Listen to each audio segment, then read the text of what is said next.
हाँ जी बच्चों, part number 2 बेटा ज्योग्राफी के चैप्टर का आज का टॉपिक का नाम है आपका डेवलपमेंट ऑफ रिसोर्सेस। ठीक है, देखो इसमें टॉपिक में है क्या बेसिकली आपका यह बेटा बता रहे हैं कि रिसोर्सेज की डेवलपमेंट के बेटा बारे में आपको बात करनी है। बेसिकली अगर हम एक चीज़ सिंपल सी पढ़ते तो बेटा यहाँ पे हम ये जानते हैं कि resources are vital for human survival as well as for maintaining the quality of life.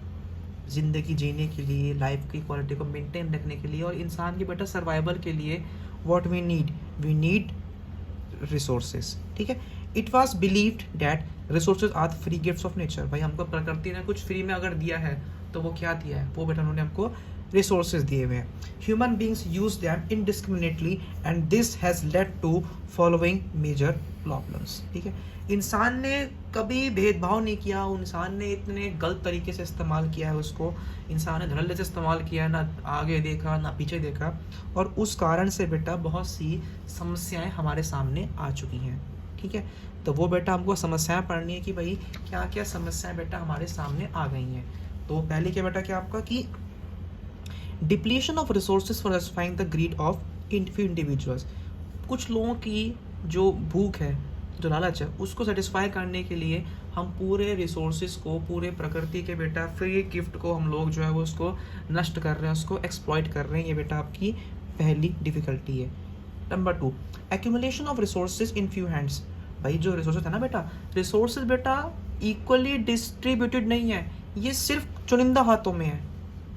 ठीक है ना, यानी कि या तो ये सरकार के कंट्रोल में है या बेटा आपके ये आप बोल सकते हो इंडिविजुअली कंट्रोल में आपके ये, तो ये इक्वली बेटा डिस्ट्रीब्यूट आपके नहीं हो पाते। इसी कारण से हमारे सोसाइटी में बेटा दो तरह के लोग हैं, हैव्स एंड हैव नॉट्स, यानी कि रिच और पुअर, जिनके पास सब कुछ है, जिनके पास कुछ भी नहीं है आपका ये।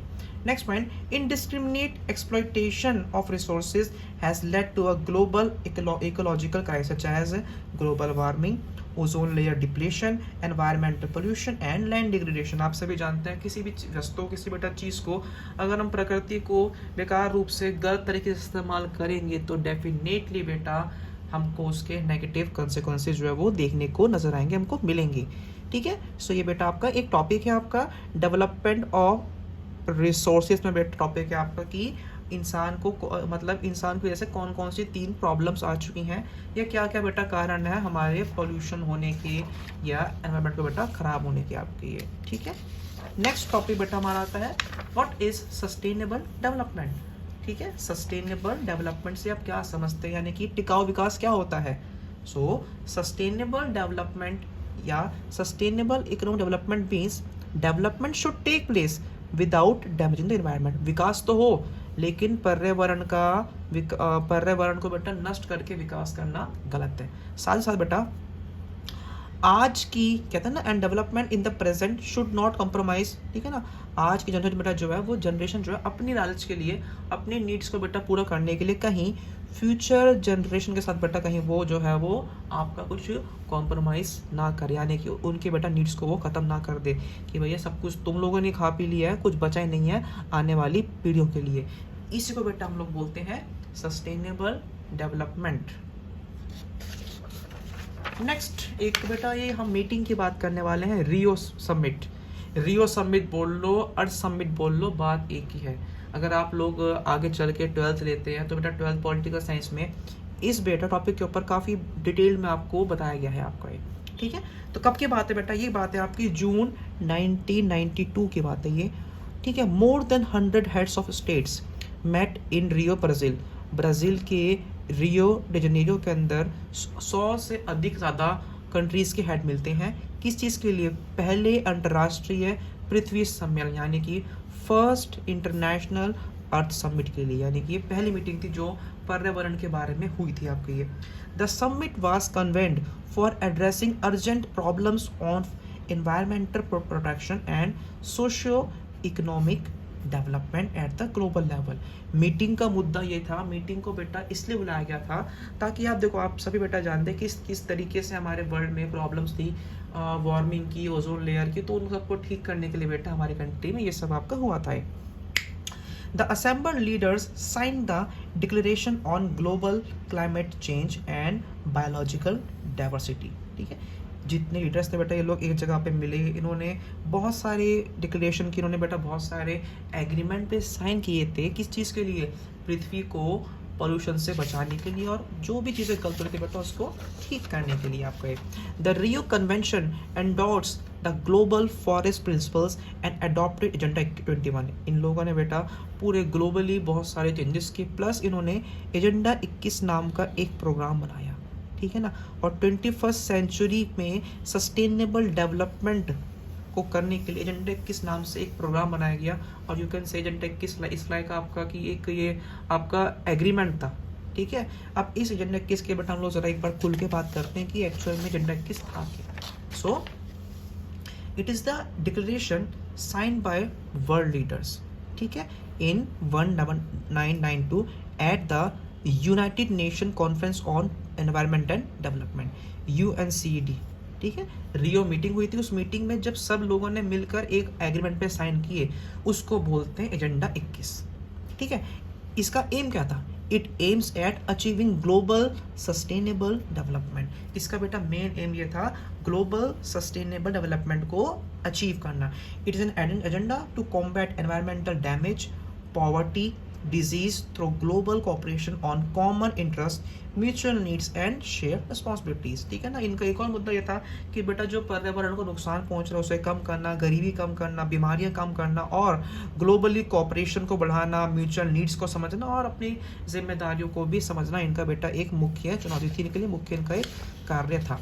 One major objective of the Agenda 21 is that every local government should draw its own local, इन्होंने कहा था भाई छोटे से छोटे स्तर तक आपका एजेंडा 21 के प्रिंसिपल्स यानी कि पॉवर्टी को कम करना ये आपका जाना चाहिए, ठीक है बच्चों। तो बेटा ये हम लोगों ने कुछ बेसिक पॉइंट्स पढ़ ली हैं अभी हमारी आज की इस क्लास के। नेक्स्ट बेटा किसी भी चीज़ को यूज़ करने के लिए या उसको लंबे समय चलाने के लिए बेटा what we need some planning. Without planning everything can be failed, ठीक है, एनीथिंग कैन गेट फेल्ड। कोई भी चीज़ जो आपकी जो है वो आपकी फेल हो सकती है। मैं ये नहीं कह रहा पास ही होगी या फेल होगी, हो भी सकती है और वो आपकी फेल और पास हो सकती है आपकी। सो इट मीन्स प्लानिंग बेटा बहुत ज़रूरी होती है बेटा किसी भी कार्य के लिए, लाइफ के लिए भी बोलो आपकी बेटा प्लानिंग बहुत ज़रूरी है। वैसे बेटा क्या कह रहे हैं, planning is widely accepted strategy for judicious use of resources, ठीक है ना। चीज़ों को सही इस्तेमाल करने के लिए what we need some kind of planning. It has importance in a country like India which has enormous diversity in the availability of resources. Bharat में कोई एक नहीं, भारत में बेटा अनेक प्रकार के आपको मिलेंगे रिसोर्सेज और यही रिसोर्सेज को यूज करने के लिए सिस्टमैटिकली तरीके से बेटा what we need some planning. There are regions which are rich in certain types of resources but are different in some other resources, ठीक है ना।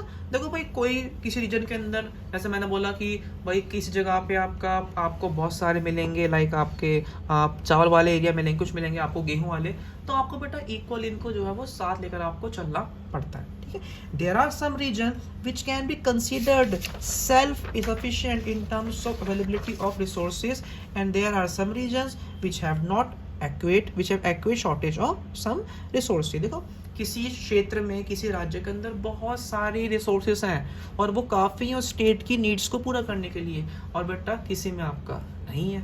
तो दिस शोज वॉट बेटा, दिस शोज की हमारे कंट्री में रिसोर्सेज जो कि एक नेचर का बेटा फ्री गिफ्ट है वो इक्वली डिस्ट्रीब्यूट आपका नहीं है।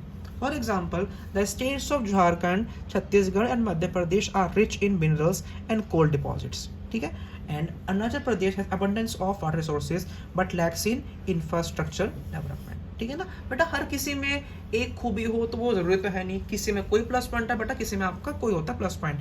The state of Rajasthan is very well endured with solar and wind energy but lakhs in water resources, ठीक है ना, समझे कि भैया किसी जगह पे विंड एनर्जी बहुत है बट उसमें पानी नहीं है, तो ये कमियां खूबियाँ खामियाँ बेटा हर जगह मिलेंगे आपको ये। The cold desert of Ladakh is relatively isolated from the rest of the country. Ladakh के बारे में आप सभी जानते हैं, लद्दाख एक बहुत उभरता हुआ टूरिस्ट डेस्टिनेशन है, ठीक है। It has very rich cultural heritage but it is deficient in water infrastructure and some water minerals. अब यहाँ पे सब कुछ है बट ये सब नहीं है जो पड़ा। ठीक है। तो यही कह रहे हैं बेटा कि हमें नेचर ने कुछ भी इक्वली डिस्ट्रीब्यूट नहीं किया है, किसी के पास कुछ है, किसी के पास कुछ है। अब अगर हम दिल्ली का एग्जांपल लें, दिल्ली के लोग तरस रहे हैं बारिश के लिए, लेकिन मुंबई के अंदर बारिश जो है वो रुक नहीं रही है, वो हो ही जा रही है, बाढ़ आ रही है। So this calls for balance resource planning at the national, state, regional and local level. इसी कारण से बेटा what we need resource planning की। भैया रिसोर्सेज को इस तरीके से प्लान करो कि जहाँ पे जो नहीं है वहाँ वो पहुँच जाए, जहाँ पे बहुत एक्स्ट्रा है वहाँ से वो निकल जाए आपका ये। ठीक है बच्चों, आई होप बेटा आपको समझ में आ रहा हो। नेक्स्ट बेटा हमारा आता है topic resource planning in India. भारत में किस तरीके से बेटा रिसोर्स प्लानिंग होती है। So resource planning is a complex process which involves identification and event. देखो बेटा रिसोर्स प्लानिंग के लिए व्हाट वी नीड सबसे पहले हमको आइडेंटिफाई करना है, इन्वेंट करना है। Identification and inventory of resources across the region of the country. किस रीजन के अंदर क्या मिल रहा है, सबसे पहले उसको इन्वेंशन होती है, फिर उसकी होती है पहचान। ठीक है, this involves surveying, mapping and qualitative and quantitative estimation and measurement of the resource. ठीक है ना भैया, जहाँ से हमको रिसोर्स मिला है, क्वालिटी कैसी है, कितनी क्वांटिटी में अवेलेबल है, क्या उसकी खूबी है, वो सब जानना बेटा जो होता है। तो बेटा फर्स्ट स्टेप बेटा आपको यहाँ पे होता है आइडेंटिफिकेशन, पहचानना, और उसको इन्वेंट करके उसको पहचानना। Evolving a planning structure endured with appropriate technology, skill and institutional setup for implementing resource development plans. बेटा आप सभी जानते हैं कि देखो बेटा हमें रिसोर्सेज को सही से यूज़ करने के लिए, सही से उसको कच्चे माल से एक अच्छे मटेरियल में कन्वर्ट करने के लिए we need some technology, we need skill labour, we need some big industries आपका। नेक्स्ट बेटा हमारा पॉइंट क्या आता है, matching the resource development plans with overall national development plans. ठीक है ना भैया, आप देखो क्या है, हमको बेटा हर एक चीज़ को बैलेंस करके चलना पड़ता है, जो बेटा आपके लिए बहुत ज़रूरी है। India has made concerted efforts and for achieving the goals of resource planning right from the first 5-year plans and launched the after independence। आप बेटा सभी जानते हैं बेटा भारत में 1950 से बेटा बनाया गया था प्लानिंग कमीशन। ठीक है, और हम लोगों ने बेटा 5-year प्लान्स को अडॉप्ट किया था। सभी इस टाइम तो आपका नीति आयोग चल रहा है, बेटा उस समय आपके 5-year प्लान्स चल रहे आ रहे थे आपके ये। और यही बेटा हमारा शुरू से एफर्ट्स रहा है कि बेटा हम लोग इक्वली चीज़ों को डेवलप करके उसको पूरे इंडिया में उसको फैलाएं। The availability of resources is a necessary condition for development of any region। बेटा किसी भी रीजन को उठाने के लिए ऊपर उस वहाँ पे क्या करते हैं बेटा, वहाँ पे बेटा हमें रिसोर्सेज की अवेलेबिलिटी को समझना पड़ता है। But mere availability of resource in the absence of corresponding changes in technology and institutions may development। अब रिसोर्सेज तो हैं, बट उनको निकालने के लिए, उनको यूज़ करने के लिए अगर हमारे पास में बेटा क्या नहीं है, अगर बेटा हमारे पास में टेक्नोलॉजी नहीं है, स्किल नहीं है, तो वो हमारे बेटा विकास में एक रुकावट बन जाती है। ठीक है, the history of colonisation reveals that rich resources in colonies were the main attraction for the foreign invaders. हमारे भारत में मुगलों ने हमला किया, हमारे बेटा भारत में मुगल आए, अंग्रेज आए, सब क्यों आए थे, क्योंकि बेटा भारत में बहुत चीज़ें नहीं थी। बेटा भारत एक अट्रैक्शन का लोगों का अट्रैक्ट करता था लोगों को, क्योंकि बेटा भारत में चीज़ें बहुत सारी हैं। It was primarily the higher level of technological development of colonizing countries that helped them to exploit resources of other regions and establish their supremacy over the colonies। ठीक है ना, उनके पास क्या था ऐसा जो हमारी कंट्री में कर गया रूल, बेटा उनके पास टेक्नोलॉजी थी, उनके पास में थी यूनिटी, एकता, और हमारे पास ना टेक्नोलॉजी थी ना थी बेटा हमारे पास में एकता। इसी कारण बेटा मुगल चाहे बेटा आपका वो अंग्रेज हो, हम पे बेटा ये लोग आपका रूल कर गए थे आपका ये। ठीक है, नेक्स्ट कंजर्वेशन समझते हो, इट मीन्स कि भाई जो हमारे पास है रिसोर्सेज उनको बेटा हम लोग किस तरीके से उनको कंजर्व करें। So resources are vital for any development activity, but irrational consumption and over generation of resources may lead to a socio economic and environmental problems. बहुत सिंपल सी बात है, बहुत जेन्युइन सी बात है बेटा कि अगर आप किसी भी चीज़ को अधिक इस्तेमाल करोगे, उसको एक्स्ट्रा कंज्यूम करोगे, तो बेटा वो ख़राब हो जानी है। इसलिए बेटा हमको बेटा चीज़ों को सही मात्रा में कंज्यूम करना चाहिए। ठीक है, next topic is land resources. ठीक है, land is a natural resource of utmost importance. It supports natural vegetation, wild life, human life, economic activities, transport and communication system. अब भाई पानी में थोड़े होते हैं सारे काम, ये सब बेटा ज़मीन पे होते हैं। तो बेटा ज़मीन क्या है बेटा हमारे लिए बहुत इंपॉर्टेंट रिसोर्स है आपका ये। ठीक है, land is an asset of finite magnitude, ठीक है ना, एक एसेट है लैंड हमारे लिए। Therefore it is important to use available land for various purposes with careful planning. भाई थोड़ा सा ही लैंड है, वैसे तो बहुत है लेकिन थोड़ा सा लैंड है हमारे पास में, और उसको बेटा हमको एफिशिएंटली यूज़ करना होता है। India has land under a variety of relief features, ठीक है, फीचर्स नेमली माउंटेन। बेटा भारत में अगर देखें यहाँ पे बेटा माउंटेन्स भी हैं, प्लेटोज भी हैं, प्लेन्स भी हैं, आइलैंड भी हैं। About 43% of India land area is plain. Bharat में बेटा इतना प्लेन एरिया है which provides facilities for agriculture and industry. इन्हीं जगहों पे बेटा होती है खेती बाड़ी भी और इंडस्ट्री भी। पहाड़ों पे बहुत मुश्किल होता है ऊपर नीचे आना आपका। ये माउंटेन्स अकाउंट फॉर 30%, 30% बेटा हमारे माउंटेन्स है हमारे यहाँ पे ये, ठीक है। और ये जो माउंटेन्स है बेटा ये एक परफेक्ट जगह है किसके लिए, टूरिज्म और इकोलॉजिकल एस्पेक्ट की ओर से। और 27% जो बेटा कंट्री हमारी वो क्या, वो बेटा आपका प्लेटो रीजन है। It possesses rich reserve for minerals, fossil fuels and forest आपका, ठीक है, समझ में आ गया आपका। अब देखो बेटा हम लोगों ने लैंड को बेटा हम लोगों ने किस प्रकार यूज़ किया है, हम लोगों ने कहाँ का यूज़ कर रखा है यहाँ पे। So land resources are use for the following purposes. Forest के लिए, land not available for cultivation ऐसा भी है, बैरन एंड वेस्ट लैंड है, land put to non agriculture use it is आपका buildings, roads, factories. Other uncultivated land हो गया आपका excluding fallow land. Permanent pastures and grazing lands हो गए आपके। Land under miscellaneous tree crops, ठीक है। कल्चरेबल वेस्ट लैंड हो गया, फिर लैंड्स हो चुका है आपका। एंड करंट फैलो, ये सब हो गया बेटा आपका ये, ठीक है। B other than current fallow. And fifth net sown area. ये जो टॉपिक किया हम लोगों ने इतना खास नहीं, इसलिए मैंने आपको बेटा जल्दी दिखा दिया आपका। ये area sown more than once in agriculture year plus net sown area is known as gross crop area. ये पूछ सकते हैं कि ग्रॉस क्रॉप एरिया क्या होता है, तो भाई एरिया सोन मतलब साल में सिर्फ एक बार जब होता है इस्तेमाल है ना। Area sown more than once मतलब एक बार से अधिक जब हम लोग किसी चीज़ की खेती बाड़ी कर रहे हैं तो उसको बेटा हम लोग नेट सोन एरिया फिर हम लोग ग्रॉस क्रॉप एरिया कहते हैं, ठीक है। आज की बेटा क्लास में सिर्फ इतना ही पढ़ेंगे हम लोग। नेक्स्ट क्लास में बेटा हम लोग इस चैप्टर का पार्ट नंबर 3 डिस्कस करेंगे।